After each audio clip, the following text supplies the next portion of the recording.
Bonjour à toutes et bonjour à tous. Nous sommes au deuxième jour du festival Rennes en Jeux, en fin d'après-midi, et nous allons aborder ensemble les Jeux de Rennes en Jeux. Un temps d'échange autour d'une initiative originale engagée par soutenir concrètement le festival par des actrices locaux. Avec Tony Chanclot, ici, auteur de jeux et auteur de jeux de rôle également. Henri Carmarec, auteur et illustrateur graphiste dans le monde du jeu. Et Noémie Godard, qui est ici en qualité de coprésidente de la Toile ludique rennaise. Moi-même, je suis Xavier Béret et je suis bénévole pour Rennes en Jeux, notamment auprès des conférences. De quoi parle-t-on ? Les Jeux de Rennes en Jeux, eh bien, c'est déjà la 4e édition en 2026 où le Festival de Jeux édite un jeu spécialement conçu et en exclusivité pour le festival. On va y revenir tout à l'heure, mais les 4 d'entre eux, le premier en 2023, La quête du Graal, de Thomas Dupont, illustré par Henri Carmarec. Les 3 mousquetaires de Serge Macoin, illustré par Henri Carmarec. Protocole IOMV 2236472L de Antoine Tissot, et illustré par Henri Carmarec. Et enfin, Avant l'hiver, le jeu 2026 de Tony Chanclot, qui est ici, illustré par Roman Talbot, Manuela Jagouin, Yuna Gruel et Jacob Filipovitz. On dit Yacoub, pardon. Ah oui, j'ai tout dit mal. Pardon pour elles et eux. Mais nous allons y revenir, je ferai mieux tout à l'heure. Commençons tout de suite par citer quelques exemples de jeux de festival, puisque Rennes en Jeux n'est pas seul à faire des jeux de festival. On pourra citer notamment dès les années 2013, la préhistoire, Paris Ludique, un festival de jeux à Paris, comme son nom l'indique, qui a édité avec Cocktail Games 3 jeux en 2013, 2014 et 2015, le Flip en 2015 également, puis en 2024, en coédition avec Subverti Games, Subverti qui fait depuis 2024 également des jeux pour l'alchimie du jeu, et enfin le Festival international des jeux de Cannes, qui a édité des jeux depuis 2019, toujours en lien avec des jeux d'édition classiques et des éditeurs qui leur sont propres. Ce n'est pas ce que nous allons traiter. Mais néanmoins, ils existent et ce sont de bons exemples de pratiques différentes. Par contre, j'aimerais qu'on revienne sur 3 jeux qui ont été édités en 2015, 2016 et 2017 au festival Anti-Jeux, un festival en banlieue rennaise à Mordel. Le jeu Picaboo, le jeu Mégaboo et le mot le plus long, dont l'auteur... Le mot le plus mieux, dont l'auteur des 3 jeux est, roulement de tambour, Henri Carmarec. Est-ce qu'Henri, tu veux bien nous parler, s'il te plaît, d'où viennent à ce moment-là, pour Anti-Jeux, les objectifs et l'initiative ? Ouais, alors pour Anti-Jeux, donc effectivement, c'était un beaucoup plus petit festival que celui qu'on a, enfin Rennes en Jeux ce week-end. C'est à Mordel, donc ça se tenait. Il y avait, je ne sais plus, entre 1000 et 2000 personnes le week-end, de mémoire. Donc c'était beaucoup plus petit. Mais donc c'était un festival aussi porté par une association, soutenue par la ville, mais porté principalement par une association. Et comme toutes les associations, elles ont besoin de financement pour faire de belles choses, etc. Et comme j'étais dans l'organisation et que par ailleurs j'avais les compétences pour gérer un peu tous les aspects, j'étais auteur de jeux, j'étais aussi graphiste et illustrateur, et j'avais envie de m'essayer, moi, essayer de gérer un petit process d'édition, de micro-édition, voilà, pour voir un peu les tenants, les aboutissants. Dans le but d'en produire quelques dizaines, voire pour Picaboo, c'était une centaine d'exemplaires. Mégaboo un peu plus, le mot le plus je suis revenu un peu plus bas, mais c'était vraiment autour d'une centaine d'exemplaires. Et chaque vente allait, 100% des bénéfices allaient pour le festival Anti-Jeux. Voilà. Donc c'était histoire de financer un peu le truc. Et également, ça donne quand même une petite identité au moment, au lieu. Moi, j'y ai ressenti un peu complètement la même chose qu'on ressent avec le jeu du Graal à Rennes en Jeux. C'est-à-dire que les gens sont contents de venir voir et oh mon Dieu, mais c'est un jeu unique qui n'existera jamais plus tard, etc. Donc c'était les bons moments. Mais les intentions étaient très similaires finalement à ce qu'on a refait plus tard pour Rennes en Jeux. Merci. On y vient à l'origine du jeu de Rennes en Jeux. puisqu'on est là pour parler de ce qu'on fait ici et ce qu'on maîtrise le mieux finalement. On va d'abord présenter les deux interlocuteurs principaux dans l'édition du jeu du festival. Le premier, c'est la toile ludique rennaise. Est-ce que Noémie, tu veux bien nous parler de ça ? Tout à fait. La toile ludique rennaise, c'est une asso qui s'est créée par des envies de faire ensemble avec tous les acteurs ludiques du territoire à l'origine. Et donc, c'est un de ses objectifs, c'est de réunir un peu tout le monde ludique du territoire, que ce soit les auteurs, les éditeurs, les associations, les ludothèques et voilà, tout ce qui gravite autour du jeu, les boutiques, je sais pas, les boutiques. Et donc, par la suite, ça a donné ça. Tu te souviens en quelle année ? C'est la 7e édition. Il y a eu 2 éditions qui ont été annulées, donc c'est 9 ans. C'est la 9e année de l'asso. Merci. Et donc cette année, tu es coprésidente, c'est ça ? Oui, première année en tant que coprésidente. Mais ça fait quelques temps que tu es dans l'orga ? Ça fait 3 ans que je suis au CA, et avant ça, j'ai été super bénévole et bénévole. Et le Graal, quant à lui, le Graal, c'est le gang rennais des auteurs ludiques. Mais qu'est-ce que c'est ? Eh ben, c'est un gang rennais d'auteurs de jeux de société, donc ludiques. Techniquement, on s'est regroupé en 2012. On n'est pas le premier en France, groupement d'auteurs, informel, hein, pas d'association, juste un regroupement d'individus qui ont envie de s'aider, de s'entraider à la fois dans le développement de jeux pour se critiquer mutuellement, mais aussi par rapport à tous les à côté, les expériences avec les éditeurs qu'on partage, les contacts, mais aussi, on va dire, le droit par rapport à tout ce qui pourrait se passer en bien et en mal. Bref, c'est un cercle de soutien où on vient à la fois pour la création et pour boire des bières, dirait mon voisin. Et depuis 2012, on fait ça. Le groupe a commencé autour de quelques têtes, puis s'est enrichi, très enrichi. Des gens sont partis, revenus, d'autres sont arrivés. Bref, c'est un groupe fluctuant, mais avec maintenant de grands noms, des noms qui sortent des jeux. Voilà, donc le Graal, comme beaucoup d'autres groupes en France, et notamment présents ce week-end. Beaucoup de groupes d'auteurs sont ici, notamment sous la bannière d'un groupement comme ça. Il y en a plein, il y a le Clacos, le Flan, voilà, il y en a plein, la LIF était là aussi, alors, vraiment beaucoup. Et c'est une initiative qui permet aux auteurs de ne pas se sentir seuls, certes, mais surtout de ne pas développer dans son coin. On a vite tendance à tourner en rond, à ne pas avoir un regard 100% nouveau sur un jeu, sur sa propre création, et voir dans les yeux d'un autre créateur qu'il ou elle aurait fait ci, aurait fait ça. Et c'est se poser des questions, des fois adopter une idée, des fois la rejeter, mais ça nous permet de nous recalibrer et de nous aider à développer des jeux. Donc c'est quelque chose dont aujourd'hui j'aurais beaucoup de mal à me passer. Et le jeu du Graal, et comme le jeu du festival, comme celui de cette année en tout cas, qui est le mien, a largement été amélioré grâce à ce cercle de travail. Donc voilà. On y reviendra, mais d'abord, si jamais des autoristes du bassin rennais cherchent à vous rencontrer ou à participer avec vous à ces travaux, est-ce qu'on a des moments de rencontre ou des moments privilégiés ? En dehors du festival, je veux dire. Ouais, on pratique des rites d'initiation dans la forêt tous les mois. Non, je plaisante, c'est ouvert à tous et à toutes, bien sûr, tous les mercredis soirs. Et on se retrouve alternativement soit à l'heure du jeu, bar un jeu rennais que tu connais bien, ou à la Reine de Cœur, autre bar culturel avec une forte composante ludique à l'intérieur, rue de Saint-Brieuc à Rennes. Voilà. Et donc tous les mercredis soirs, on se retrouve et c'est ouvert toutes et tous, c'est 100% gratuit. Voilà, il n'y a rien de plus à dire en fait. À part les bières qui ne le sont pas, c'est vrai. On peut quand même préciser qu'on n'a pas besoin d'être autrice ou auteur de jeu pour venir.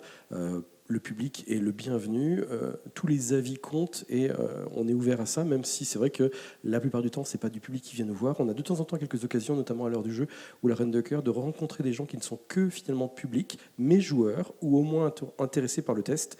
Et on est les premiers à accepter ce genre de présence à table, bien sûr. Compléter très vite, il n'est pas nécessaire du tout d'être un auteur ou une autrice éditée. C'est-à-dire que n'importe qui a un petit prototype dans son coin, c'est la première fois, il avait juste envie d'inventer un jeu et voilà, il se dit que ça vaut pas grand-chose peut-être. Non, il ne faut pas se dire ça. On a tous commencé quelque part et on a régulièrement et très souvent des nouveaux auteurs et autrices qui arrivent avec des trucs qui sont parfois très bien, sont parfois plus maladroits, etc. On prend chaque projet dans son contexte et puis on essaie de donner à la personne ce qui peut lui permettre de progresser, quoi. Merci. Le premier jeu édité, c'était donc La Quête du Graal, qui est paru pour le Festival Rennes en Jeu en janvier 2023. Si on revient aux origines de la création de ce premier jeu, Est-ce que vous avez une idée de quel moment l'idée a popé et surtout quel était l'objectif et l'envie derrière? Qui veut réagir? Je dirais que moi, le moment, je m'en souviens pas exactement. Je sais juste qu'on avait un héritage par rapport à Mordel, dont on a parlé tout à l'heure. Et on avait une intention aussi, puisque le festival se présentait petit à petit, en tout cas dans ce qu'on envoyait dans la forme, dans quelque chose qui voulait mettre en avant la création, qui avait un petit côté militant qu'on appréciait énormément. Et on s'est dit, et si on participait à notre échelle? Et quitte à participer, on s'est dit, on pourrait peut-être glisser l'idée. Et je crois qu'en plus, l'idée avait déjà été réfléchie par des gens à la toile ludique. Donc je crois qu'il y a eu une connexion qui s'est faite de propositions, de qui c'est venu, de qui l'étincelle était le parti, je saurais le dire, mais ça s'est connecté, on s'est retrouvés sur les mêmes bases, et on s'est dit pourquoi pas. Facilité quand même par Julien, qu'on peut citer, qui est l'ancien président de la toile ludique, qui avait un peu justement la chance, et il nous apportait en tout cas à nous, Festival, cette chance d'avoir 2 casquettes, celle d'auteur et celle aussi de membre du CA et de président, ce qui a quand même grandement simplifié l'échange entre les deux structures. Je précise, là, sur notre diapo, on a le CA de la toile ludique donc en 2022 et la composition du Graal lors de leur photo de groupe en 2022. Julien est présent sur les 2 photos. C'est la seule personne commune, finalement, aux 2 groupements. Et donc, il a facilité les échanges entre les 2 groupes, c'est ça? Très bien. Complètement. Et puis, on peut vraiment avoir une pensée pour lui et le remercier, parce que, mine de rien, avoir les 2 casquettes, être membre du CA quand il vit en tant qu'auteur et être auteur quand il est au CA, ça n'a pas dû être simple. Donc, franchement, rien que pour ça, merci à lui. Vous disiez donc ça reprend des envies comme pour Mordel. Henri nous le partageait. L'idée derrière, c'était du financement.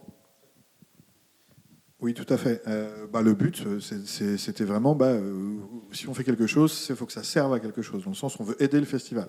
Comme je disais tout à l'heure, le festival, comme toutes les associations, enfin comme tout ce genre d'événements, ils ont besoin d'argent avant tout, et de bénévoles évidemment. Le nerf de la guerre, c'est les êtres humains, mais il faut des sous pour plein de trucs matériels et le reste, ne serait-ce que le lieu. Et donc, oui, on a voulu se positionner là-dessus parce que on voulait que ça aide concrètement le festival. Créer un jeu que l'on pourrait vendre, ça répond concrètement au truc. Voilà. Après, se sont posées toutes les questions. Combien on le vend? Qu'est-ce qu'on fait comme truc? On s'est posé plein de questions. Mais l'intention, c'était clairement, oui, on va faire un jeu parce que c'est ce qu'on sait faire. Et ensuite, eux vont le vendre et on leur laisse les sous. Voilà. C'était l'intention. Est-ce qu'il y a une deuxième intention sur le projet de la toile ludique rennaise? Je vais y venir. Dans son projet constitutif, l'idée est de tisser des liens entre les structures ludiques locales, les ludothèques, les MJC, mais aussi les barrageux ou les assos de joueurs et joueuses, et pourquoi pas aussi le collectif d'auteurs local. Est-ce que ça a contribué ou joué? Est-ce que vous avez cette notion-là en tête de créer du lien et d'impliquer le collectif d'auteurs locaux différemment et dans la durée avec le festival et l'organisation du festival? Alors, je ne sais pas pour tout. Je pense qu'il y a des liens qui sont créés au-delà du festival, même si ça a permis à certaines assos de connaître le Graal. Je sais qu'il y a des auteurs qui vont faire tester leurs jeux dans des soirées associatives pour rencontrer plus de public. Je pense que ça a aussi créé potentiellement du lien. Mais alors, je ne sais pas l'impact que ça a eu, ça vous répondrez, avec les boutiques, puisqu'elles participent au processus de création du jeu. En tout cas, elles sont présentes. Donc, ça leur permet en fait de rencontrer aussi les auteurs dans un cadre un peu privilégié. Ouais, pour ajouter, pour moi, oui, évidemment, ça a été une occasion de créer du lien, mais en fait, on ne l'a pas formalisé à l'époque comme ça, on ne l'a pas verbalisé. C'était évident, en fait. Pour moi, l'écosystème rennais, il est extrêmement solide, noueux, et il y a des liens, comme tu disais, déjà interpersonnels sur d'autres sujets, dans d'autres endroits, à d'autres moments. Et donc, c'est un de plus, en fait. C'est vraiment ça que j'ai l'impression. J'ajouterais que si on avait voulu être reconnu ou quoi que ce soit, ce qui n'était pas du tout notre intention, déjà on aurait créé une association, on aurait des statuts. C'est pas le cas du tout. On se retrouve vraiment entre amis. Donc notre groupe existait et finalement c'était juste à notre échelle comment on pouvait aider un tel festival à exister et à pourquoi pas exister, à revenir chaque année, puisqu'il y avait toujours un doute de est-ce que l'année prochaine il pourrait y en avoir un autre, est-ce que l'année prochaine il pourrait y en avoir un autre. C'était notre part. Et du coup, question concrète, on abordait ça rapidement. Enfin, Henri a évoqué le sujet. Juridiquement, comment ça se passe enfin, voilà, comment ça se passe juridiquement? Alors, c'est très simple. Comme on a parmi nous des auteurs et des autrices qui ont déjà eu des jeux publiés dans le circuit du jeu d'édition, en fait, on a récupéré un contrat type qui a été publié, enfin qui a été donné gratuitement par la Société des auteurs de jeux, qui est en fait le syndicat des auteurs et des autrices de jeux de société francophones, et qui met à disposition comme ça un certain nombre de ressources juridiques, au niveau aussi des charges sociales, enfin plein de domaines un peu laborieux et ennuyeux sur lesquels tout le monde s'acharne. On a dit on va essayer de faciliter ça. Et donc ce contrat type existe, et moi je me suis dit on va prendre ce contrat type, et du coup moi j'ai fait le travail de l'aménager, parce que ce qu'on voulait, l'intention c'était que faire le jeu de Rennes en jeu pour l'auteur ou l'autrice qui est choisi, dont le jeu est choisi, c'est bien parce que c'est une forme d'édition, une première édition, mais on connaît aussi les limites du truc. C'est un certain nombre d'exemplaires, c'est un jeu exclusif, et on ne voulait pas bloquer l'auteur ou l'autrice qui puisse après, on voulait qu'après ils puissent le signer chez un autre éditeur pour qu'on le trouve peut-être en boutique plus tard, etc., etc. Donc j'ai aménagé le contrat pour qu'au niveau du temps et de la zone géographique, etc., à peine après le festival, l'auteur ou l'autrice récupère ses droits et il peut aller le signer chez un éditeur ou une éditrice sans problème. Voilà. Je rajouterais que c'est quand même l'occasion aussi pour l'auteur qui est édité de se faire découvrir par les éditeurs et de donner envie peut-être à ces éditeurs de venir vers eux et de retravailler ce jeu avec eux, quoi. J'ai oublié quelque chose d'important, c'est que j'ai surtout aménagé le contrat pour que l'auteur ne touche pas de droit d'auteur. Voilà, c'est pas très bien, mais enfin non, pardon, c'est pas très bien. Disons que si c'était dans un autre contexte, ça ne se fait pas. Là, c'est un choix dès le départ du collectif, de tout le monde, d'être bénévole en fait. C'est un engagement 100% bénévole. Donc à ce niveau-là, il fallait que à tout niveau, que ce soit l'auteur, les illustrateuristes, etc. Voilà, on ne gagne rien dans l'histoire. Même les jeux du Graal, en fait, on n'a pas d'exemplaire gratuit, il n'y a rien. Voilà. Donc non, c'était l'intention. Donc oui, il y a ce contrat et on cède les droits à titre gratuit, ça se fait, c'est possible, j'ai vérifié. Juste comme ça, puisque tu le dis, effectivement, c'est en toute connaissance que l'auteur ne gagne rien. Hein. Je suis d'accord, c'est pas obligé. On m'a pas obligé à venir pour ne rien gagner. Non, on est tous le graphiste, puisque tu es graphiste sur le jeu. Les illustrateurs, les 4 illustrateurs qui ont travaillé, illustratrices qui ont travaillé sur le jeu sont bénévoles. Je le suis aussi. C'est vraiment 100% pour la Toile Ludique, pour le festival. D'ailleurs, Toile Ludique qui est l'éditeur, puisqu'il y a toujours une place d'éditeur quand on est auteur. À la différence près, tu seras peut-être d'accord avec moi, que vous avez le rôle pour sortir le jeu, vous avez des décisions aussi à prendre, vous nous accompagnez dessus, mais mine de rien, on a par notre travail, tout le travail de développement du jeu est fait en interne, comme un éditeur pourrait le faire en marge des fois de l'auteur, il faut le savoir, mais là c'est nous qui, en tant qu'auteur simple et accompagné, développons le jeu qui est quand même édité, donc on se partage un peu l'édition. Donc le contrat était effectivement forcément donc sur le contrat, c'est une coédition Graal. Absolument Toile pas. Ludique. Non, c'est la Toile Ludique qui est clairement l'éditeur du jeu. Okay. Le Graal n'est mentionné nulle part. C'est nous qui sommes éditeurs, mais c'est vrai qu'un éditeur a tout un travail en lien avec les auteurs.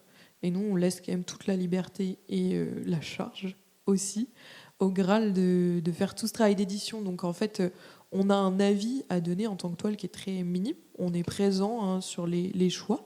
On donne notre avis, on vient poser des questions aussi, peut-être à des moments, ça dépend des jeux. Il y a des jeux qui posent plus ou moins de questions pour nous. Mais en fait, on laisse quand même une grosse liberté, en tout cas au Graal, et aussi la charge de retravailler ce jeu pour qu'il soit prêt à être édité.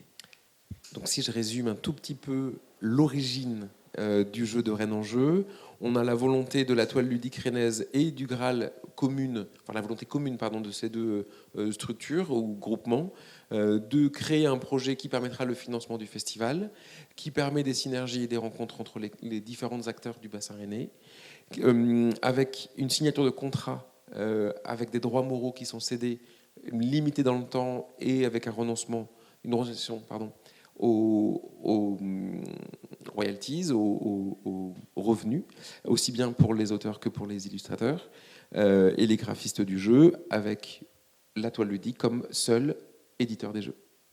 Tout à fait. Ok. Eh bien, du coup, on va passer sur les étapes. On a un tout petit peu anticipé déjà, mais c'est pas grave. Moi, j'ai envie de revenir sur les grandes étapes qui rythment l'année, parce que pour que le jeu arrive sur les étals et sur les tables du festival, ça ne se fait pas du jour au lendemain, j'imagine. On va revenir peut-être sur un calendrier commun sur les 4 années. Il y aura peut-être évidemment des dates qui ne sont pas tout à fait les mêmes ou des périodes qui ne sont pas tout à fait les mêmes. Mais la première d'entre elles, j'ai cru comprendre que c'était l'énonciation de critères pour une Graal Jam ou de contraintes de création. Est-ce que vous pouvez nous parler déjà de Game Jam puis de Gram Jam? Moi, j'appelle ça la Graal Jam, puisque on fait partie du Graal. Oui, c'est un concours, finalement, qu'on fait entre nous, en interne, en se disant, tiens, si on proposait, on créait, ou qu'on améliorait, ou qu'on proposait des retouches sur des jeux qu'on a dans nos paniers, pour aller dans un concours où on va tous, finalement, noter nos créations pour pouvoir décider de celle qui sera la plus à même à représenter le festival.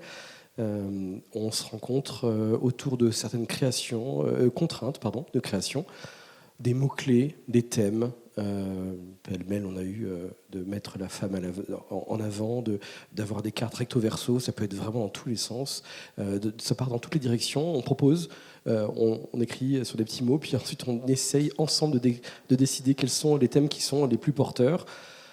Est-ce qu'on en a besoin pour la création? Tout le monde n'en a pas forcément besoin, et surtout, ils ne sont pas importants pour la sélection du jeu. D'ailleurs, quand vous venez et qu'on vote tous ensemble pour le jeu, on ne regarde pas finalement ces critères, c'est juste que certains d'entre nous ont besoin de critères pour la création. Créer ex nihilo, c'est pas toujours très simple, juste avec une intention de faire un jeu qui peut être grand public, qui peut être facile à jouer, qui peut être facile à comprendre. Donc, des contraintes permettent de nous orienter un petit peu dans notre créativité. Mais techniquement, moi je le disais encore tout à l'heure à quelqu'un qui me posait la question, les contraintes que j'ai utilisées pour le jeu sont plutôt des contraintes d'il y a 2 ans ou 3 ans, parce que moi il me faut ce temps-là pour maturer quelque chose et me dire « Ah, des cartes recto-verso, ça pourrait être intéressant ». Voilà. Et il a fallu 2 ans pour que j'arrive à ça. Ok. Au-delà des contraintes thématiques, ou est-ce qu'il y a des contraintes mécaniques ou plutôt des contraintes matérielles? C'est intéressant aussi le matériel. Essentiellement, à cause de l'édition, on s'est limité à 36 cartes et éventuellement quelques éléments comme des jetons, des pions en faible quantité, sachant que tout un chacun a forcément des pièces, des jetons, des bouts de gomme ou des papiers à utiliser pour compléter si besoin. Donc on est toujours parti sur un jeu de 36 cartes. Je crois d'ailleurs que les 3 premiers jeux faisaient 36 cartes. Celui-ci, puisqu'il y a eu un changement d'imprimeur, on a eu l'accès à 3 nouvelles cartes, puis 2 finalement, donc 38 cartes, ce qui a permis d'avoir juste 2 cartes qui permettent de la fluidité dans le jeu. Mais on a cette contrainte effectivement assez exigeante de faire un jeu efficace en très peu de cartes. On ne s'est jamais interdit de changement de format, puisque les imprimeurs le permettaient. Pourquoi pas des cartes rondes, hexagonales, carrées, rectangulaires. Pour l'instant, on est resté sur du rectangulaire. C'était pas un choix délibéré, c'est dans le développement du jeu qui s'est fait comme ça. Et sur la sélection maintenant, une fois que vous avez X propositions, combien d'ailleurs? Alors, lors des Graal Jam, donc ça dure 3 mois, entre avril et juin. D'accord. Okay. C'est un concours très bon enfant où même quand nos protos, on les travaille, on les ramène quand même aux sessions du Graal du mercredi. Hein, on n'attend pas le vote de juin et on les développe quand même avec le collectif. Donc c'est vraiment... Et donc c'est bon enfant. Et donc fin juin, effectivement, il y a entre 10 et 12 jeux chaque année, à peu près. Une douzaine, une dizaine, ça dépend des années, qui sont proposés. Voilà. Et donc c'est pour répondre à ta question. Et tu veux que je parle du vote un petit peu? Proposer à qui, du coup? Proposer à qui? Eh bien, à nous-mêmes. C'est-à-dire que la plupart du Graal vient ce jour-là, voilà, parce qu'on a, comme le disait Tony tout à l'heure, nos disponibilités ne sont pas les mêmes, donc sur les sessions du mercredi, on ne croise pas toujours les mêmes gens, etc., etc. Là, on s'efforce de, au maximum, tous se regrouper à ce moment-là, et on consacre une première soirée à d'abord entendre les règles de tous les prototypes, puis essayer de jouer à ceux que soit on n'a pas déjà joué en session du mercredi, soit ceux qu'on ne connaît pas ou le moins bien, pour avoir au final, le but, c'est que chacun ait une bonne idée de tous les jeux, de leurs règles. Voilà. Et en plus du Graal, il y a effectivement des membres de la Toile ludique rennaise qui sont invités à venir, parce que c'est normal, après tout. Voilà. et aussi des gens des boutiques de jeux de Rennes, parce qu'on parlera peut-être de leur engagement plus tard, mais donc ça a du sens qu'ils viennent, ne serait-ce que par leur regard de ludicaire. Ils ont un regard sur un regard différent, tout simplement. Donc c'est des professionnels, donc c'est bien de l'avoir aussi. Donc ça, c'est les structures qui sont impliquées dans le vote. Voilà. Il se trouve que on tient à garder une majorité de votes quand même au sein du, je le précise, mais au sein du Graal, parce que juste comment le dire, non, il n'y a pas de belle façon de le dire en fait. Je pense, et je parle du coup pour moi, de mon point de vue, mais que nous, on est organisateur d'un festival et on gère une asso, mais on n'est pas auteur. Et on n'a pas le recul toujours nécessaire à comprendre le jeu, comprendre le développement qu'il est possible de faire autour d'un jeu, enfin tout ce qui va nécessiter. Donc, quand on vient, on a un nombre de voix limité et on s'exprime en fonction de nos avis personnels finalement. On se met d'accord entre nous, parce que des fois on est plus nombreux que notre nombre de voix, donc ça nous oblige à débattre entre nous, membres du CA. Mais le résultat qui est choisi est des fois très différent de ce que nous on avait imaginé. Et c'est très bien comme ça. Mais pour insister, finalement, la vraie différence, c'est ce que tu viens de dire, je voulais juste te le redire une deuxième fois, c'est juste parce que vous ne participez pas vraiment au développement du jeu. Donc se projeter dans un développement qui va nous prendre beaucoup trop de temps et qui est chronophage, alors on est bénévole pour l'auteur qui est choisi, mais tous les autres vont l'accompagner tous les mercredis pendant tous les mois qui vont précéder l'édition. Donc ça occupe quand même pas mal de temps et ça empiète sur le travail qu'on pourrait faire sur des prototypes autres. Donc mine de rien, on a envie que tout le monde soit... et envie de jouer à ce proto et de le développer. Donc c'est vraiment aussi pour ça, parce qu'on a la partie développement de l'éditeur, qu'on fait ce choix d'avoir un peu plus de votes sur le choix du jeu. Donc là, on est en juin, on est à gauche sur les photos qui sont sur le slide, avec des créateurs, enfin des auteurs et autrices de jeux qui se réunissent, la toile ludique, quelques partenaires boutiques de jeux. On joue, on présente, on vote, un jeu est sélectionné. On est en juin. Qu'est-ce qui se passe l'étape d'après, avant que les boîtes arrivent? Les 3 premières années, on était dans le développement du jeu, tous les mercredis. On le teste une fois, 2 fois. Comme les groupes changent, on n'est pas tout le monde est là à chaque fois. Alors, on peut avoir des avis différents. Cette année, il y a eu juste comme ça le vote en 2 fois, où on avait 3 jeux qui étaient arrivés. On a décidé de se laisser encore 2 semaines pour bien choisir par rapport aux expériences qu'on avait eues les 2 années précédentes, où il fallait développer le jeu et que ça nous avait pris du temps. On voulait faire en sorte que ce soit le moins de temps possible, que ce soit le moins chronophage possible. Donc, à partir de juin, quand le jeu est décidé et choisi, il faut commencer à le travailler sur le fond pour... équilibré, pour développer, pour le rendre fun, pour le rendre attachant, pour aller dans le sens du message que porte le jeu peut-être, pour en faire un jeu qui est éditable en fait, pour l'amener à la meilleure version de lui-même. Et puis arrive la dernière partie de l'année où il faut commencer à le fixer définitivement, ne plus changer les cartes, etc., pour qu'on puisse commencer à penser en termes d'illustration. Et cette année, encore une fois, une nouveauté, c'est qu'on a fait appel à une école. Ça, on va y venir plus tard. Alors que d'habitude, c'était Henri Carmarek qui en faisait les illustrations, graphiste et illustrateur. Cette année, on a voulu changer. Mais donc, du coup, donc, on fige le matériel, la thématique et ce qui se passe en jeu pour permettre les illustrations qui sont faites derrière à l'automne ou la plupart du temps, en tout cas, si ce n'est cette année. Effectivement, ce qu'on fixe, c'est le système, c'est les règles. Et le contenu dans une certaine mesure. Là, ça dépend, on a eu des jeux plutôt abstraits. L'an dernier, c'était des bonhommes et des couleurs. Donc, fixer le contenu thématique ou quoi, c'était assez facile. Là, cette année, dans le jeu de Tony, il y avait des bâtiments, il y avait un contexte dans le jeu, etc. Donc, il y avait un peu plus de contenu à définir. Mais ce qu'on fixe surtout, c'est les règles. Là, il fallait, vu que effectivement cette année, on y reviendra, on a confié les illustrations à quelqu'un d'autre. Eux, il fallait leur laisser avoir quelque chose en dur, parce que voilà, on ne pouvait pas leur imposer les changements en cours de process. Okay. Moi, les autres années, vu que j'étais à la fois dans le Graal et à la fois je bossais les illustrations, s'il y avait des trucs qui changeaient en cours de route à la marge, c'était pas bien grave, je m'en accommodais. Voilà. Mais de toute façon, de la même façon, il fallait que vers septembre-octobre, on ait une version des règles du jeu, le cœur du système, qui soit vraiment définitive et solide. Voilà, c'est l'objectif. La rédaction des règles en elle-même et la finalisation des fichiers pré-impression On est sur toujours septembre-octobre ou... Ah, non, pas du tout. Non, là, je parle juste du prototype. Ok. Donc le prototype de jeu, il a des règles finalisées, solides à ce moment-là. Et ensuite, le développement de certaines valeurs, est-ce que la maison, elle coûte 3 pièces d'or ou 2 pièces d'or? Bon, ça peut glisser vers octobre, novembre. Voilà. Mais les fichiers définitifs du jeu, on les envoie généralement début décembre. Début décembre, parce qu'après, il y a la période des fêtes, et que les fabricants, il leur faut un peu de temps quand même pour fabriquer 750 ou 700 ou avant 500 exemplaires d'un jeu.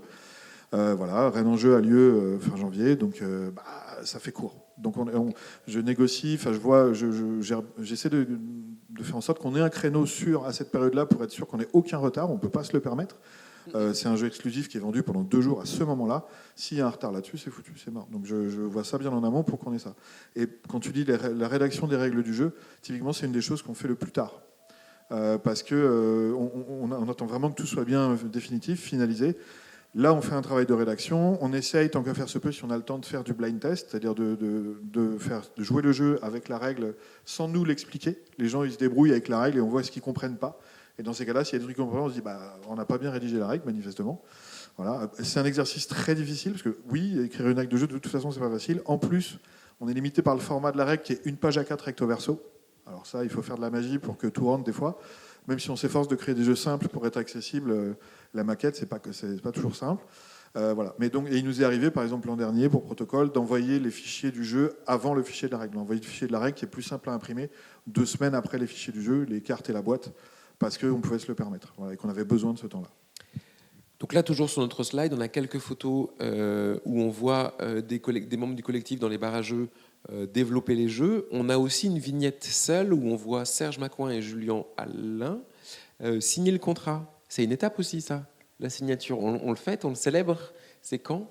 Ça a lieu à quel moment? Ça fluctue d'année en année, ça dépend comment c'est organisé, ça dépend s'il y a du retard. En fait, c'est pas la chose la plus importante parce qu'on travaille en confiance, contrairement à un éditeur où on a envie absolument que d'avoir un papier qui dit que oui, il s'engage à faire quelque chose avec le jeu et de ne pas le bloquer pendant 6 ans. Là, on sait que ça va se faire, on sait que c'est de la com. Moi, je dis ça, c'est de la com. Oui, il y a quelque chose d'officiel, on signe un contrat, donc il y a un début officiel à quelque chose, un travail ensemble. Mais en fait, ça fait déjà un moment qu'on travaille ensemble et on va encore travailler un moment ensemble. C'est basé sur la confiance. Donc oui, ça arrive. Là, cette année, ça arrive un peu plus tard que les autres années. On va dire quoi? En général, c'est novembre, décembre, janvier? Non. Entre septembre et janvier. Ok, d'accord. Grosso modo. Mais en fait, cette rencontre-là, à ce moment-là, je suis pas sûr que les auteurs soient dans l'attente. Okay. On sait que le jeu va se faire, en fait. Contrairement à un autre éditeur, on sait que ça va se faire. Et enfin, sur les 3 photos du bas, à droite, on voit des chaînes de montage. Des tas de cartes sur des tables et des tas de gens qui trient des cartes. Qu'est-ce que c'est que cette histoire? Est-ce que c'est pas pour ça qu'on a changé d'imprimeur? Non, parce qu'on était très satisfait du premier imprimeur qu'on avait. En fait, on recevait des paquets de cartes par carte. Donc, quand on en commande 700, on reçoit 700 cartes numéro 1, 700 cartes numéro 2, 700 cartes numéro 3. Et donc, il faut faire des paquets de 36. Donc, on faisait effectivement une longue chaîne de montage où on avait chacun on devait s'occuper de 1, 2, 3, 4 et les mettre ensemble, puis passer le paquet à d'autres pour en rajouter. Pour les derniers, les mettre dans les boîtes. Donc c'était une vraie chaîne de montage, mais après c'est vrai que c'est imprimé par nos soins, donc c'est remis en boîte par nos soins. Cette année ça a changé, on a des paquets qui arrivaient directement, par contre c'était la boîte qu'il fallait monter. Et ça, monter une boîte, c'est pas simple du tout. Mais c'était le choix de ne pas avoir une boîte qui colle, de ne plus avoir une boîte qui colle, donc avec un rabat qui est collé, qui avec le temps peut se décoller, et surtout quand on manipule beaucoup et que voilà, les premiers paquets ont ce petit défaut. Je ne dis pas que ce nouveau paquet n'a pas de défaut, mais au moins tout est clipsé, c'est-à-dire qu'en fait on ouvre, on déclipse, on ouvre, il n'y a pas de colle, donc au moins si quelque chose s'abîme, c'est pas la boîte par effet du temps qui passe, mais plutôt par le fait de l'utiliser beaucoup trop. Trop, non, pas trop, juste de l'utiliser. On voit aussi sur ces photos qu'il y a des cales en bois. Qu'est-ce que c'est que cette histoire? Oui, et c'est la raison pour laquelle on fait ces chaînes de montage, parce que sinon les imprimeurs ils proposent évidemment, eux, de te livrer des paquets de cartes qui sont déjà triés. Et nous, on ne fait pas ce choix, alors pour économiser un petit peu d'argent et pour permettre à la toile d'en gagner un peu plus, mais c'est aussi parce qu'on a un truc à rajouter dans la boîte. c'est cette petite cale en bois qui fait la taille de la boîte, quelle qu'elle soit. Et en fait, elle est là parce qu'on a des joueurs passionnés parmi le collectif qui, eux, aiment bien protéger leurs cartes, les mettre dans les protège-cartes en plastique. Et donc, ces protège-cartes en plastique, ils sont un petit peu plus grands que le format de la carte. D'accord ? Et donc, ça donne un paquet de cartes qui, du coup, double à peu près en épaisseur. Et donc, si nous, on vend le jeu alors qu'elles ne sont pas mises sous plastique, sous protège-cartes, il reste un trou, quoi, vous voyez, c'est ça. Et donc, si on veut qu'à terme, la boîte puisse accueillir les cartes une fois protégées, il faut combler ce vide pour pas que la boîte s'abîme. Et on a fait le choix de mettre ces cales en bois, donc c'est du MDF découpé, voilà. Pareil par des membres du collectif qui ont des compétences ou des machines qui vont bien. Donc on fait ça, tout ça pour inclure la cale dans la boîte une fois qu'on a mis tout le reste du matériel. Voilà. Et je tiens à souligner que sur ce process-là, on n'est pas seul. La Toile Ludique vient participer activement avec nous. Noémie est venue en fin de grippe cette année. Oui, tout à fait. Et oui, moi je trouve que c'est un moment très agréable de monter les jeux, pour se retrouver, pour voir le produit fini, mais effectivement, c'est aussi une grosse soirée de travail. Oui, mais célébrer, c'est important. Oui, célébrer, c'est important. Et pour les cales, ce qu'on trouve aussi très chouette, ce que ça nous a permis, c'est quand même de rendre visible le côté unique des jeux, puisqu'ils sont tous numérotés, et donc personne n'a le même numéro. Donc ça, c'est aussi chouette pour le public, ça permet de voir un peu concrètement le côté unique de son jeu. Une fois qu'on les a montés, on va les présenter aux festivaliers et aux festivalières qui viennent à Rennes en Jeu. J'aimerais qu'on revienne maintenant sur les retours du public. Ici, on a quelques illustrations avec Henri et Thomas Dupont, l'auteur de La Quête du Graal, le premier jeu du festival. On a Serge et son magnifique chapeau qui nous explique les trois mousquetaires, les trois mousquetaires, pardon. Bref, on va commencer dans l'ordre peut-être. Qu'est-ce qui s'est passé ? Est-ce qu'on s'en souvient ? La première année, on est en 2023. L'accueil du public, la montée ou pas, l'enthousiasme ou pas ? Oui, je m'en souviens encore très bien, malgré mon grand âge. Mais non, mais je m'en souviens très bien parce que c'était la première fois qu'on faisait ça. Et je pense que même si on a fait du travail très sérieux sur les suivants, on était content de les faire. Le premier, forcément, c'est comme les enfants, c'est pas pareil. C'est moche ce que je viens de dire, mais c'est pas grave. Non, mais évidemment, c'était une première fois, on découvre, on n'était pas sûr que ça marche en fait. Il y avait beaucoup d'incertitudes, c'était une vraie prise de risque. Alors, la première année, on a produit 500 exemplaires. Penser vendre 500 exemplaires d'un jeu en 2 jours, on ne savait pas où on allait en fait. C'était une vraie prise de risque. Et donc la photo qu'il y a là, c'est quand effectivement les 500 exemplaires ont été vendus le dimanche à 14h30. Et c'était la fête, ouais, carrément. On était là, voilà, on a réussi, c'est bon, les 500 sont vendus, ce qu'on voulait c'est prévu, enfin voilà. Et ouais, le premier était différent parce que comme c'était le premier, on a eu une vraie intention. Il s'appelle La Quête du Graal. Donc il y avait une référence directe à notre collectif, mais pas seulement. On a mis dans les cartes des easter eggs, comme on dit, ou des références, des clins d'œil à des structures ludiques rennaises. Voilà. Il y avait la masse de Bourdeline pour l'association Borderline, maintenant Border Games, mais voilà. Il y avait tous les petits clins d'œil à des boutiques, des assos de joueurs et joueuses, et ça nous avait fait marrer, ça nous avait fait triper, donc on l'avait fait, tout simplement, parce que pourquoi pas. Et donc je pense que tous les acteurs aussi dont on parle dans le jeu, enfin qu'on a évoqué avec le petit clin d'œil, ils étaient contents de se retrouver dans ce jeu-là. Et voilà, on se célèbre nous parce qu'on est content d'être ensemble, quoi. Il y avait de ça aussi. Je vais revenir sur une mot-clé que tu viens de dire. On ne savait pas si on allait les vendre. On l'a évoqué tout à l'heure, mais sans l'approfondir, le filet de sécurité. Est-ce que Noémie, tu peux nous en parler qu'est-ce qui se passe si on ne vend pas tout et comment on a fait pour ne pas avoir trop les chocottes ? C'est les boutiques. C'est vraiment les boutiques qui ont fait que l'association s'est dit « Ok, on peut y aller », puisque les boutiques nous ont soutenus dès le début. C'est aussi pour ça qu'elles font partie du processus et qu'elles peuvent donner leurs avis sur les gammes jam. Les boutiques acceptent en fait de reprendre les jeux dans la boutique s'ils n'ont pas tous été vendus. Alors après, comment la condition financière, on en rediscute. En fait, on a plusieurs possibilités. Soit on met en dépôt-vente, soit ils rachètent ce qui reste des jeux. Mais en tout cas, Terre de Jeux, en l'occurrence, soutient ça. Sortilège nous l'a proposé aussi, mais pour l'instant, on n'a pas eu l'occasion de le faire avec eux. Mais on sait qu'on a des boutiques derrière nous qui peuvent nous aider si on ne vend pas tout sur le festival.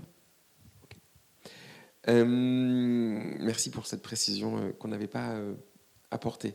La deuxième année, je me souviens qu'il y a une innovation, quelque chose à la programmation, un tournoi. Tout à fait. Un tournoi.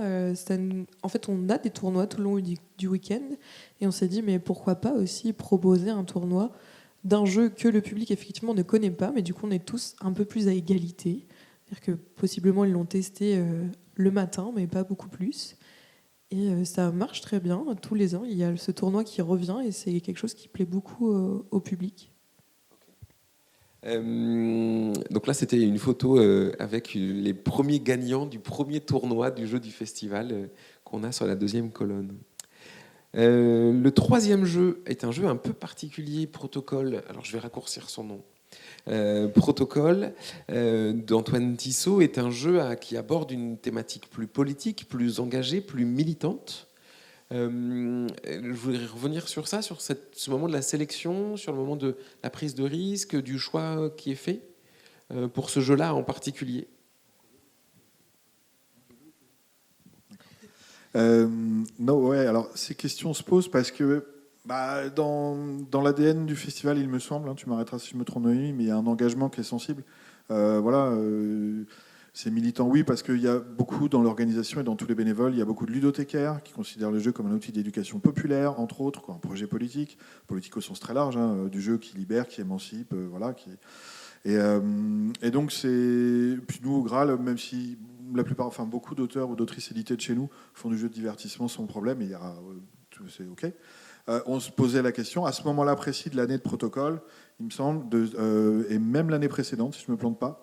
L'année précédente, en fait, c'est arrivé dès l'année des Trois Mousquetaires. On s'est dit comme ça, pourquoi on ne se mettrait pas un thème politique ? Et au moment des 12 prototypes qui étaient présentés au moment du concours, il y en avait 3 sur les manifs. Donc il y a vraiment des auteurs et d'autrices qui se sont sentis portés, qui ont dit ouais, moi ça me parle, je vais essayer de faire un jeu qui parle ça. Et au final, c'est pas du tout ça qui a été retenu, mais on s'est proposé ça. Et l'année d'après, on a eu un jeu qui nous semblait vraiment une proposition qui allait dans ce sens-là, qui avait une vraie identité, mécaniquement, qui avait une belle cohérence, qui était Protocole. Et en discutant lors de ces soirées-là, avec la toile, avec tout le monde, on s'est dit, on a pesé le pour et le contre. Est-ce que c'est plus clivant ? Est-ce que le public va nous suivre là-dessus ? Parce qu'on sait vraiment que y a des gens, ça leur parle pas de trouver un peu de politique dans leur jeu, ou que ça puisse faire autre chose qu'un peu seulement pour s'amuser, tout ça. Même si Protocole est amusant, mais il a plus à dire que seulement l'être. Et puis au final, tout le monde s'y retrouve en disant ouais, en fait, on va le faire, oui. Et au final, il se trouve que le public nous a suivis. Mais ça a été un vrai enjeu aussi de trouver le bon ton. C'est-à-dire qu'on n'a pas voulu faire un jeu radical, militant dans le sens, je ne veux pas être péjoratif, mais ni racoleur ou exagéré, très radical dans le sens, jusque boutiste, exagéré. Nous, on s'est efforcé justement de trouver un traitement. On avait envie de parler d'un sujet politique fort, parce que le protocole 2236, protocole IOM 2236-472L, c'est le numéro de la loi immigration qui a été déposé par Darmanin il y a quelques années. Donc c'est quand même pas anodin. Voilà. Il y a un sens, c'est un jeu sur la discrimination. Et donc on s'est dit, ok, nous ça a du sens pour nous, mais on veut que les gens ils puissent s'en emparer, peut-être le découvrir, que ça sensibilise des gens, mais on veut pas que les faire s'enfuir en fait. Et il y a plein de gens pour qui c'est clivant de trouver ça un jeu comme ça. Et donc on a essayé de trouver un traitement un peu subtil, sous la forme d'une fable, sur une planète extraterrestre où il y a ce processus de sélection, etc. Et vraiment, ce qui est intéressant dans Protocole, c'est qu'il y a une compréhension émergente du sujet. C'est pas un jeu qui dit la discrimination c'est mal, et puis si t'en fais pas, t'as des points. En fait, c'est pas ça. Le jeu raconte une histoire, nous fait faire des choses, et il se trouve qu'on est confronté au fait de devoir définir une norme qui exclut des petits personnages qui sont sur notre planète, avec des symboles abstraits. Mais l'essence de ce process-là, politique, conceptuel, il est là, malgré tout. Lorsque les premières parties se font, tout le monde ne le voit pas forcément, ou pas. Il y a des réactions très différentes, et c'est pas grave. Mais on a essayé de ménager la chèvre et le chou comme ça, sans sacrifier nous ce qu'on voulait dire, et quand même en essayant de rester accessible et attractif pour le public qui, lui, n'a pas forcément envie de ça. Voilà. C'est peut-être quand même le jeu qui a demandé le plus de liens et de travail ensemble, notamment sur l'écriture des règles. Parce que, justement, il y avait beaucoup de termes à placer, trouver comment expliquer les choses sans révéler aussi tout le sens du jeu, comme tu disais. Et c'est peut-être là où le jeu sur lequel on a le plus travaillé en commun, puisque nous, on a aussi fait des retours en disant « Ah tiens, peut-être qu'on pourrait rajouter ça. On a peut-être joué beaucoup sur les mots, justement, à ce moment-là. Ça devait être un peu fatigant. Mais on a eu besoin, sur ce jeu-là, qui était justement un peu plus engageant pour le festival, d'être certain, de se sentir à l'aise tous avec l'objet qui allait en sortir. Si on revient sur le pari initial, contribuer au financement du festival, est-ce que, Noémie, tu peux nous dire, ou d'autres, Henri ou Tony, est-ce que c'est un pari gagnant ? C'est un pari gagnant. Jusqu'ici, ça l'a toujours été. L'année dernière, on n'a pas vendu tout le stock de jeux sur le festival, mais en fait, ça a été vendu très rapidement en boutique derrière, donc on s'y est retrouvé. Cette année, on a augmenté un peu le prix du jeu, mais c'est pour compenser l'augmentation du coût de fabrication. Pardon, on va y revenir, je suis en avance. Mais du coup, pari gagnant, ouais. Est-ce que vous vous souvenez une idée de combien ça rapporte au festival ou combien ça contribue ? Moi, j'ai le chiffre en tête, mais si vous l'avez... C'est le pourcentage, je l'ai plus. Oui, c'est 5%. 5% du coût du festival oui. Est financé uniquement par les bénéfices de la vente du jeu du festival. Et c'est pas anecdotique. Ça paraît pas beaucoup, mais parce que les sommes en jeu sont est très élevées, et donc c'est pas du tout anecdotique. Très bien. Est-ce que j'ai perdu ma question, mais je vais la retrouver. Paris gagnant, on est bien. Au-delà du Rennes en jeu, est-ce que les retours sur les jeux du festival, est-ce que Noémie, par exemple, au sein de la Ruche Ludique, la Ruche Ludique, c'est l'association qui regroupe les associations d'organisation de festivals. Oui, une asso de festival. Ça nous permet de partager et d'échanger un peu sur l'organisation, d'avoir justement des partages de pratiques. Oui, sur ce point-là, nous, on a beaucoup, alors c'est pas moi personnellement, mais mes collègues du CA, notamment Julien, notamment Thibaut, qui ont beaucoup parlé avec Toulouse, qui est venu vers nous aussi, mais vers toi aussi, je crois, Henri, parce qu'ils voulaient justement créer des jeux et ils voulaient savoir comment on faisait, en fait. C'était quoi notre process, comment on fonctionnait, comment on travaille avec les auteurs locaux. Donc il y a eu beaucoup de questionnements de leur part pour eux voir après comment ils allaient organiser leur propre création de jeu. Ouais, pour compléter, effectivement, c'est pour le coup un membre du MALT de Toulouse, le groupement d'auteurs de Toulouse, Romaric Gallonnier, que je connais bien parce qu'il était aussi un des fondateurs de la Société des auteurs de jeux. Et donc il m'a appelé effectivement en parallèle des échanges que vous aviez eus pour aussi avoir mon avis sur sur tous les sujets que je traite un peu, la fabrication, le process, etc. Au final, il me semble que c'est pas la formule qu'ils ont retenue, mais je pense qu'avoir cet éclairage-là leur a permis de faire un choix peut-être plus éclairé. Voilà. Et d'autres retours, alors là pour le coup je pense à Protocole, parce que j'étais présent à ces moments-là, mais d'autres retours en dehors du festival, je sais que Protocole a été joué en juin dernier, donc quelques mois après l'édition 2025, lors du colloque international organisé à Montpellier, Jeux et Société, un colloque universitaire. Henri, tu étais là aussi. Mais toi aussi, tu étais là. Ouais, tu fais semblant, mais tu étais là. Je sais. Est-ce que tu peux nous en parler de ça ? En fait, on est tombé, je ne sais plus comment, sur cette proposition en disant il y a ce colloque qui s'organise à Montpellier et on veut parler de jeux de société engagés, politiques, sur la question des représentations dans les jeux, etc. Et il se trouve, vu que c'était nos réflexions, que c'est un sujet qui nous occupe pas mal, d'arrêt en jeu, et voilà. On y a répondu en disant nous on est intéressés pour faire participer à une table ronde si vous voulez, voilà, montrer le jeu. Et Antoine Tissot donc est venu avec son jeu, voilà. Et il a en fait dans les matinées de ce colloque qui a duré une petite semaine, quelques jours, le Protocole a été joué tous les matins sur des tables, si je me rappelle bien. Sur une des tables, il y avait Protocole. Et donc Antoine parlait du processus, voilà. Et donc c'était très intéressant là-dessus parce que le public qui du coup le jouait et le regardait n'était pas du tout le même.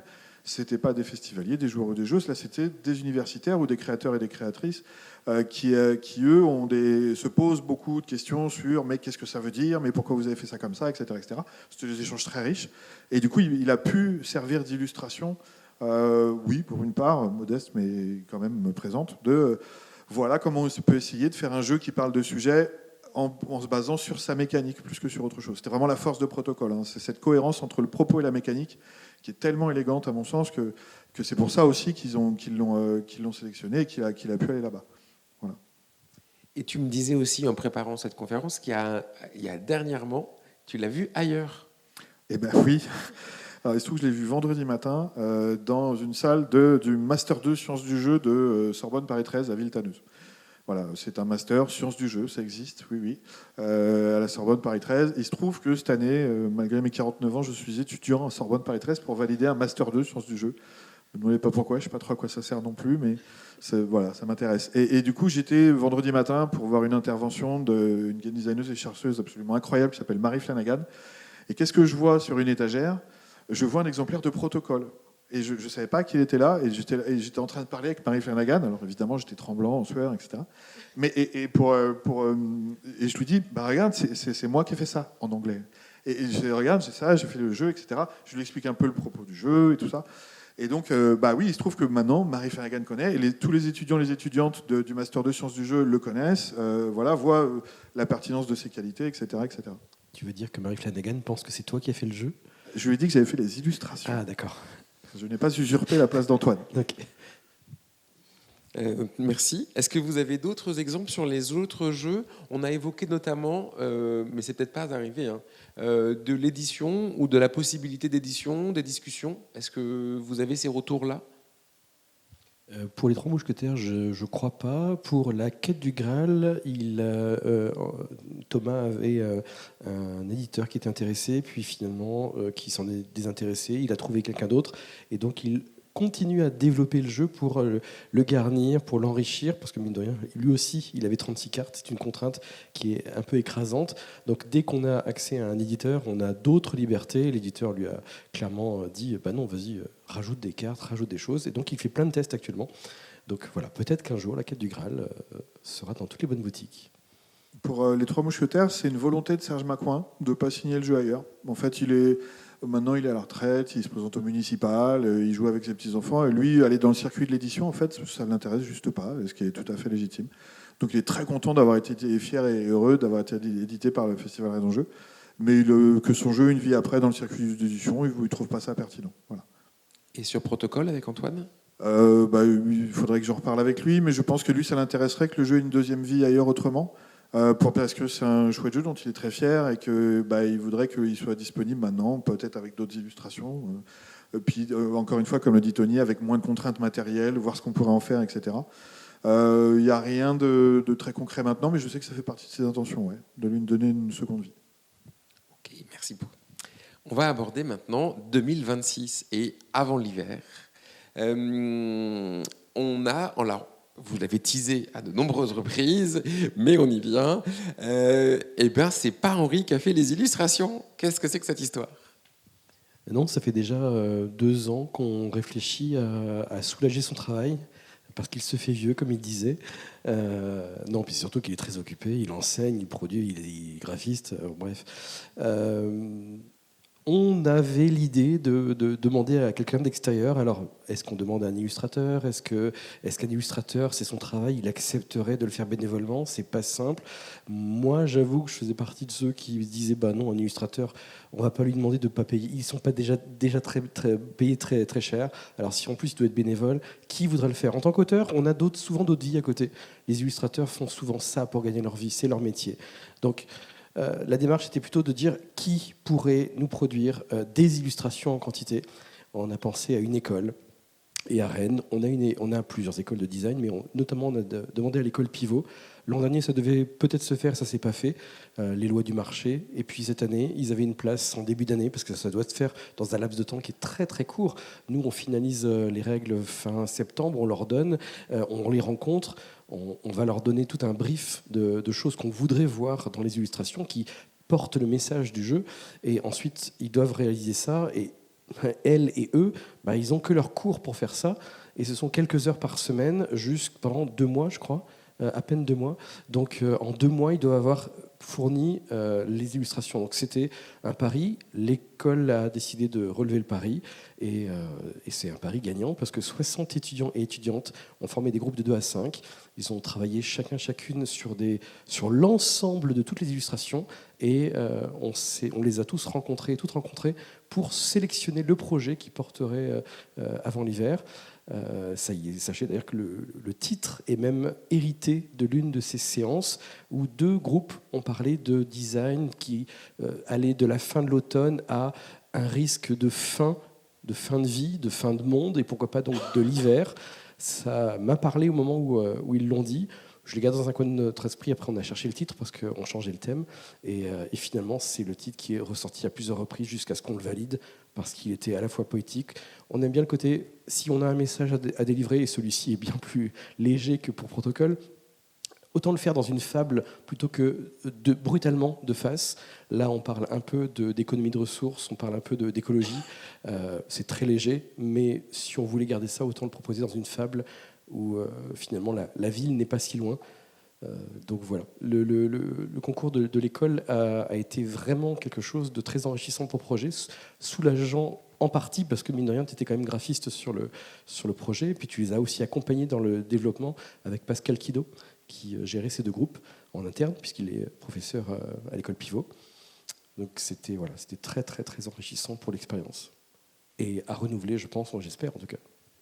Pardon. Et pour rendre à Julien Alain ce qui appartient à Julien Alain, c'est lui qui a initié ce contact et qui a eu cette belle idée, parce qu'il a enseigné dans une école qui était juste à côté de l'école Pivot, et il avait des contacts avec Pascal Kido, parce que Julien Alain était auteur de jeux, Pascal Kido, grand illustrateur du jeu de société et du jeu de rôle. Ils se sont parlé, et voilà, Julien s'est dit que c'était hyper pertinent, et effectivement, on y a déjà pensé l'année dernière, ça n'a pas pu se faire, mais donc tant mieux pour cette année, quoi.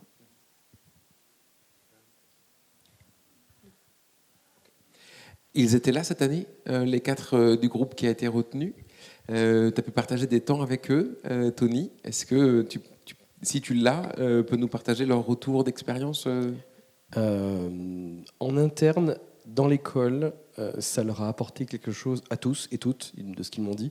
Ça leur a apporté vraiment de mettre les 2 pieds dans quelque chose de pro, avec un client exigeant, avec des contraintes importantes, et finalement de se mettre à fond dedans. Alors ensuite, le sujet leur a parlé, les mécaniques du jeu leur a parlé, donc ils se sont investis peut-être un peu plus que ce qu'on aurait attendu, ce qui leur a permis peut-être aussi de tenir les délais de 2 mois.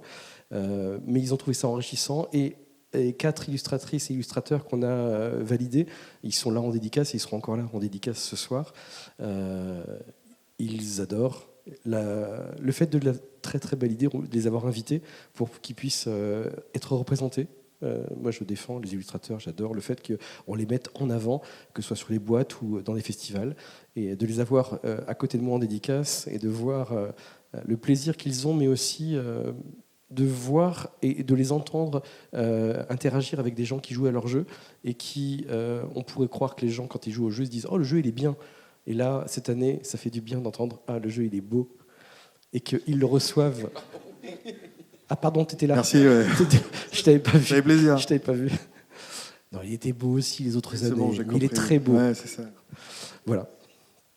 Donc, il semble heureux et heureuse. Moi, je suis passé les voir très vite hier matin, et effectivement, ils avaient l'air super heureux. Et je crois qu'ils étaient prévus pour être là de 45 minutes, de 10h à 10h45. Quand je suis passé à 12h45, ils étaient encore là. Et parce que plein de gens sont passés les voir, et ils n'arrêtaient pas de dédicacer, de signer des boîtes et de dessiner dedans, et qu'ils étaient heureux d'être là, donc ils ne voyaient pas de raison de partir tant qu'on ne les foutait pas dehors, quoi. Donc voilà, ça faisait vraiment plaisir à voir. Hier, on avait une demi-heure, on est resté 1h15. À 18h et 19h45 en plus, donc on nous a vraiment mis dehors. Ah oui, c'est ça, on nous a mis dehors. Merci. Et du coup, une autre innovation, on a commencé à l'aborder aussi, vous avez changé d'imprimeur, de société. Donc là, une société partenaire, c'est pas le festival qui imprime avec ses photocopieuses, quoi. Ouais, on a envie que le jeu soit le plus local possible. Donc il avait été fait un choix d'avoir un imprimeur qui était en Belgique, parce qu'à ce moment-là, c'était la meilleure solution qu'on avait trouvée avec Henri. Henri qui nous aide beaucoup sur ce choix-là. Et là, dans les possibilités qui étaient les nôtres cette année, il y avait un imprimeur encore plus local que la Belgique, puisqu'il est de la région rennaise. Donc c'est vraiment l'idéal. Donc on s'est dit, analysons les choses, regardons ce que ça nous coûterait, comment on peut faire, et on a fait le choix d'aller là-dessus. Parce qu'on a envie que ce soit un jeu 100% rennais, breton, ça nous fait plaisir. Et ça, par contre, l'une des contreparties, peut-être, on peut l'évoquer. Tu l'as glissé tout à l'heure, mais la boîte a changé, la structure de la boîte. Ouais, ça c'était aussi un choix qu'on avait évoqué déjà avant le changement d'impression. Mais effectivement, de changer la boîte, de changer aussi le lieu de production, d'avoir des encres aussi, puisque leurs encres sont locales. Tout ça, c'est des choix qui coûtent aussi un petit peu plus. Donc, il y a une augmentation. On n'a pas renié la marge les sous en fait que ça rapporte au festival. Donc, on a augmenté le prix pour le public à la place. On a quand même réduit un petit peu notre marge sur les lots de 3. Et donc, c'est pour quand même proposer d'avoir des jeux qui restent à 10 €, mais il faut juste en prendre un peu plus pour avoir ce prix-là.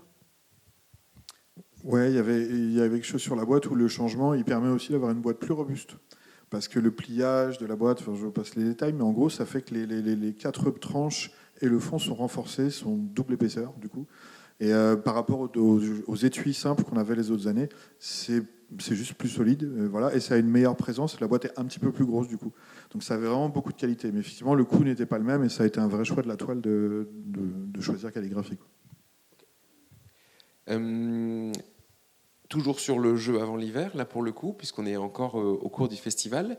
Est-ce que vous avez quelques chiffres à communiquer ? Le festival n'est pas fini, mais où on en est des ventes, où on en est du retour du public, donc chiffré, mais ensuite qualitatif aussi. On a dit qu'il était beau. Est-ce qu'on a dit autre chose ? On sait déjà qu'hier, on a vendu plus de 400 jeux. Alors, j'ai pas les chiffres exacts. Je sais qu'à 13h, on a atteint le palier des 300 déjà. Donc en fait, il y a eu une grosse partie de vendus dès le matin et les gens ont eu peur de ne pas en avoir. Puisqu'à 13h, il y a des gens qui m'ont dit « Mais il y a encore des jeux ?» Oui, bien sûr, il y en a quand même encore. Mais donc on a déjà bien vendu. Tout à l'heure, avant que je vous rejoigne, ils étaient en train de faire les comptes, mais j'ai pas eu le temps d'avoir les chiffres, malheureusement. Mais les stocks étaient bien entamés, donc je pense que dans l'après-midi, il est possible qu'il n'y en ait plus. Il faut noter quand même qu'on a un soutien assez incroyable du public du festival, quoi. Je veux dire, faut vraiment noter, la première année, donc les 500 exemplaires sont partis à 14h30 le dimanche. La deuxième année, c'était à 16h30 le dimanche, que les 700 exemplaires étaient tous vendus à 16h30 le dimanche. L'an dernier, sur Protocole, comme on avait poussé le bouchon un petit peu plus loin en faisant 800, il en est resté, donc voilà, mais il en restait à peine une cinquantaine, c'était vraiment pas grand-chose. On a quand même vendu 750, donc à fermeture du festival, ce qui était énorme. Et cette année, on n'a pas les chiffres, mais voilà. Il faut quand même le dire que vendre des centaines d'exemplaires comme ça sur 2 jours, c'est pas rien, il me semble. Et ça, c'est un vrai soutien des gens qui viennent au festival. Et je pense que, évidemment, il y a ceux qui viennent au festival, il y a des tas de gens qui viennent des associations de joueurs et joueuses du coin, ou qui sont des reliés, etc. Il y a beaucoup de passionnés, enfin voilà. Mais au-delà de ça, même, je pense qu'il y a des publics familiaux qui ne sont pas forcément passionnés, qui participent à ces associations, qui soutiennent quand même, c'est évident. Pour donner une illustration encore plus précise et concrète, et pour celles et ceux qui ne connaissent pas les chiffres de fréquentation du festival, on a entre 7500, 8000, 8500 visiteurs sur les 2 jours, ce qui fait qu'en fait, il y a un jeu pour 10 visiteurs qui est vendu. Moi, ce matin, j'ai expliqué à des gens qui venaient d'arriver depuis très peu de temps qu'il y avait des tables de test du jeu et ils m'ont dit de toute façon, on l'a acheté, on le testera à la maison. Donc voilà, ça prouve le soutien. Et du coup, Tony, toi qui as pu beaucoup l'expliquer, beaucoup le faire jouer en tournoi et sur les tables, est-ce que tu as des retours à partager, des retours qualitatifs pour le coup ? Oui, j'ai un retour. Le retour principal, c'était ma crainte première en faisant un jeu coop, qui est un type de jeu qui est vraiment dans l'air du temps et que j'apprécie. En faisant un jeu coop, les jeux coop, donc de coopération, sont censés être un peu difficiles et donc on est censé perdre pour mieux s'améliorer et mieux réussir plus tard. Donc, je m'attendais à ce que, notamment, on a fait un tournoi et en 3 manches par équipe, la première manche a été perdue par tout le monde. La deuxième manche, certaines équipes se sont déjà améliorées. La troisième manche, il y a certains très beaux scores qui ont été faits. Donc c'était cette crainte de c'est un jeu difficile, comment ça va être perçu. Et en fait, beaucoup de gens sont venus me voir, que j'ai croisé, m'ont dit là on vient de l'acheter, on a perdu 3 fois, donc on va l'acheter pour essayer de gagner. C'est pour moi la plus grande réussite du jeu pour celles et ceux qui l'achètent en connaissance de cause. Parce qu'on le disait, le formidable soutien du public qui vient sur le festival, c'est juste de l'acheter en toute confiance, pour le soutien que ça apporte au festival, pour ce geste presque... comment dire Altruiste. Oui, militant. C'est le terme que je cherchais. Militant, Pour dire, nous aussi, on veut aider le festival, on a un moyen de le faire, on le fait. En plus, c'est conjoint au prix d'entrée libre. En fonction de combien on s'est dit qu'on allait donner, on a aussi le jeu qui participe. Donc, mine de rien, beaucoup de gens qui sont venus en dédicace m'ont dit il a l'air bien, on l'achète. Et je leur ai dit vous voulez même pas l'essayer? Ils disent non, on a confiance, on aime beaucoup les jeux du festival. C'est quelque chose que j'ai beaucoup entendu. On achète juste parce que c'est en confiance et c'est pour aider. Mais en tout cas, je suis rassuré, celles et ceux qui l'ont testé m'ont dit non, c'était dur, mais c'était un vrai plaisir. Donc, pari réussi.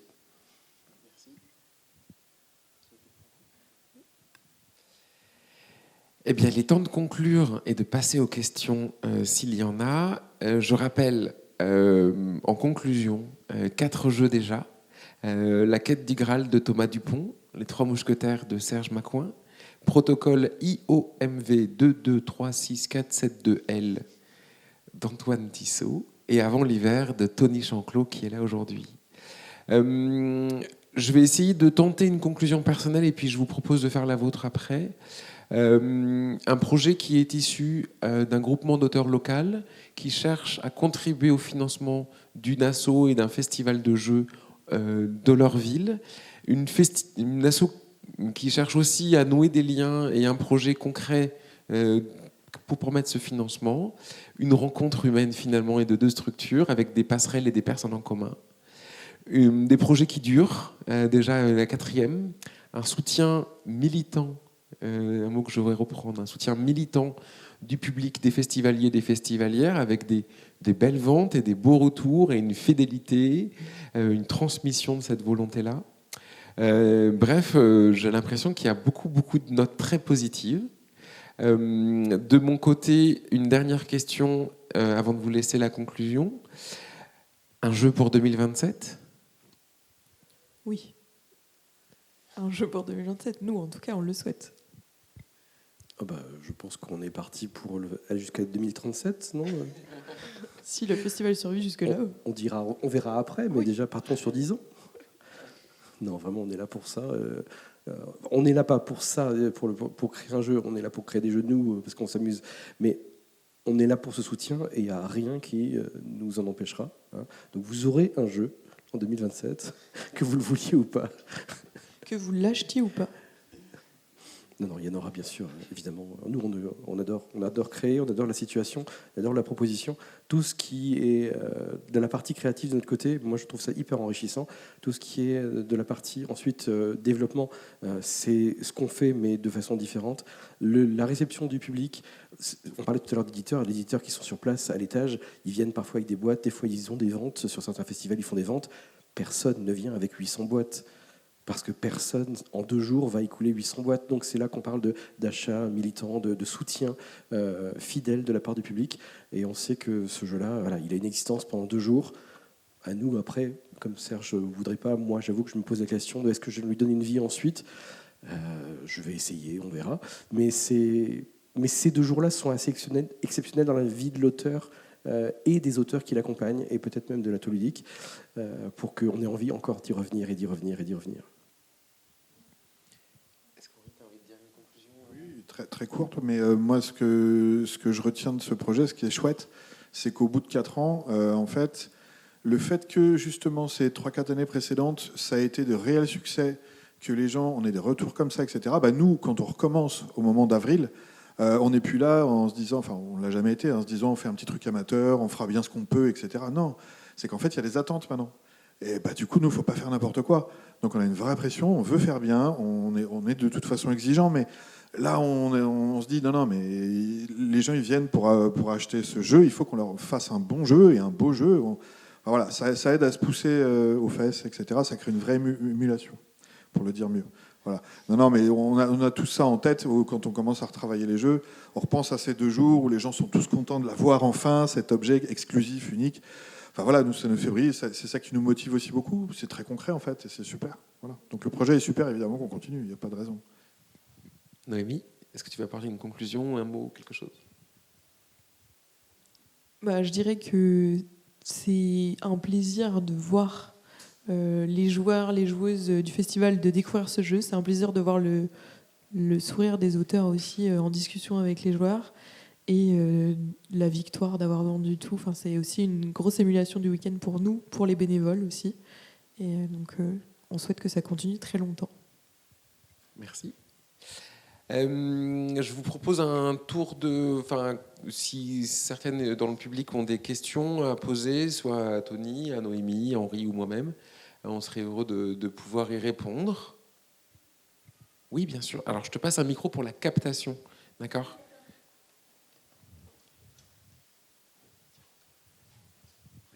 Merci. Bonjour à chacune et chacun. Je découvre, je suis en pleine découverte.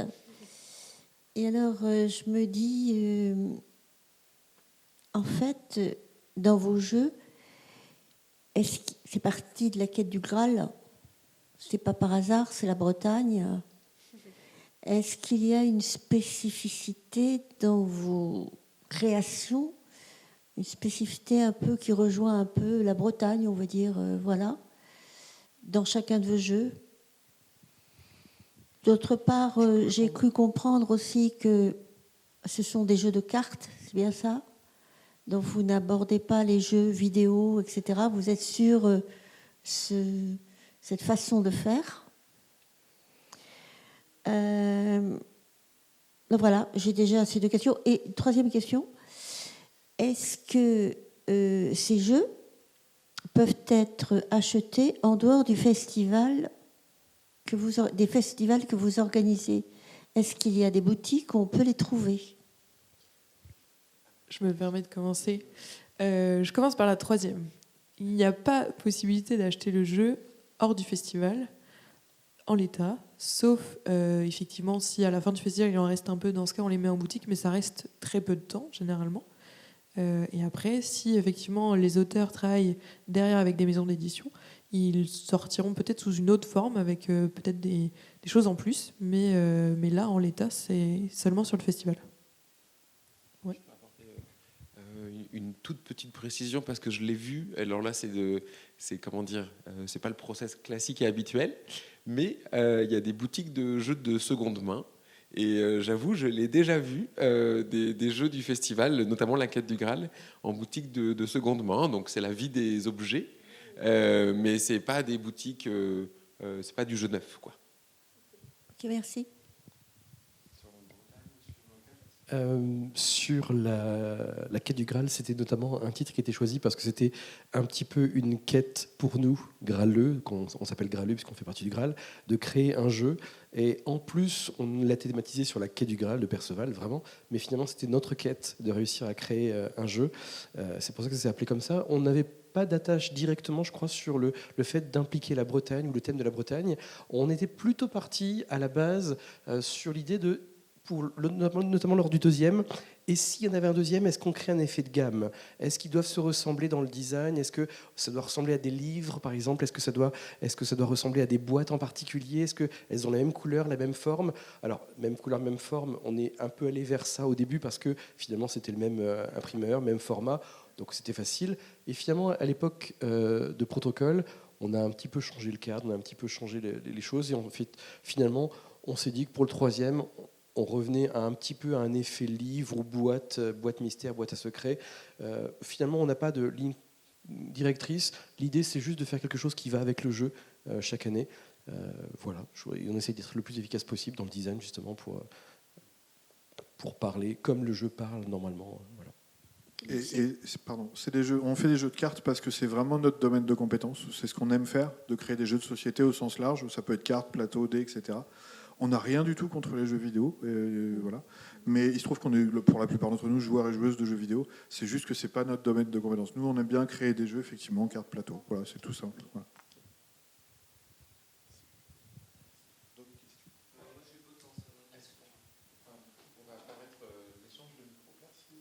Merci beaucoup.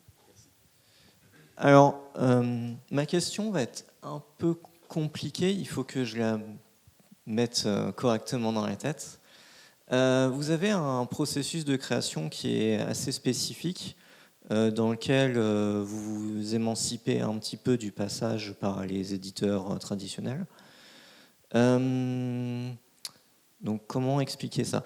Je me demandais déjà d'une part si il vous était venu avec le questionnement du est-ce que finalement vous souhaitiez peut-être vous associer avec un éditeur, puisque vous vous mettez vous-même des limitations et ça peut restreindre vos problématiques de design dans les jeux, etc. Donc d'une part, je me demandais si ça vous était venu à l'esprit quand même de retourner vers un processus normal, ou si au contraire, vous aviez vraiment une volonté, une démarche de créer un mode de conception-consommation vraiment différente. Et si ça venait en même temps dans la démarche et que c'était un choix vraiment volontaire à la base. Ouais, super bonne question, merci de la poser, c'est super intéressant. Je pense qu'on n'a pas conscientisé la problématique que tu donnes. C'est-à-dire qu'à la base, c'est venu très naturellement qu'on allait le faire nous sans passer par un autre éditeur. On n'a pas pensé du tout à cette solution. Et au tout début, d'ailleurs, les jeux que Xavier a cités tout à l'heure, qui sont réalisés par Subverti, entre autres, ça n'existait pas. Enfin, ça n'existait pas. Subverti s'était pas mis à faire des jeux pour Toulouse, etc. Donc on n'avait pas vu que ça pouvait être fait autrement, même s'il y avait le jeu de Paris Ludique, etc. Mais on l'avait pas à l'esprit. Et même si maintenant on y repensait, je pense qu'à titre très personnel, mais je laisserai les autres s'exprimer là-dessus, moi, je ne reviendrai pas vers le circuit du jeu d'édition. Je veux dire, pour le jeu du Graal. Clairement, moi, j'apprécie énormément ce côté très horizontal dans notre communication, dans notre process. Le seul risque, et c'est toujours quand on parle d'auto-édition, c'est effectivement de manquer de recul critique. Mais là, on est peut-être une vingtaine à travailler sur le jeu au collectif. Il y a la toile, il y a les boutiques. Voilà, il y a d'autres groupes de tests qui sont sollicités. Parmi nous, il y en a quand même un certain nombre qui ont des expériences professionnelles solides et donc qui ont ce recul critique pour vraiment forger un objet qualitatif, pas faire de maladresse ou d'amateurisme, etc. etc. Et encore, même si c'était des créations un peu amateurs, en fait, elles auraient peut-être leur place, elles auraient leur authenticité en soi. Donc oui, il me semble, et en tout cas à titre personnel, moi je valorise vachement le fait que ce jeu soit créé en marge du circuit du jeu d'édition traditionnel. Ouais. De notre côté aussi, je pense qu'on ne remettra pas forcément ça en question. Après, je ne veux pas parler de manière générale, puisque peut-être que je ne serai plus au CA et qu'un choix sera fait différent dans quelques années, on ne sait pas. Mais en tout cas, ça nous paraît vraiment intéressant de fonctionner comme ça. Déjà, d'un point de vue financier, on récupère 100% de la marge du jeu, qu'on enlève le prix de fabrication, et on récupère le reste. Donc, en termes de financement du festival, c'est quand même très intéressant. Et effectivement, l'expérience que ça procure pour nous, pour aussi, après, comme on en parle sur le festival, c'est ça aussi qu'on trouve intéressant maintenant à expliquer. Donc on remet pas ça en question du tout actuellement au sein de l'association. Moi, je voulais simplement dire que justement, je trouvais ça super intéressant, ce circuit alternatif que vous avez conçu comme ça. Donc je voulais en apprendre un peu plus. Ouais. Merci. Si vous avez des questions, n'hésitez pas à lever la main et le micro vous sera passé. Je rends le micro. Bon, merci. Comme tu veux. Eh bien, dans ce cas, s'il n'y a pas d'autres questions, je vous remercie toutes et tous de votre venue à notre écoute. Le festival reste encore ouvert presque 1h30. Voire un peu plus. S'il reste des jeux du festival, en tout cas, Tony et l'équipe d'illustration est en dédicace tout à l'heure sur la fin d'après-midi, la fin de journée. On vous remercie de votre écoute et de votre participation. Très bonne journée à vous et à bientôt.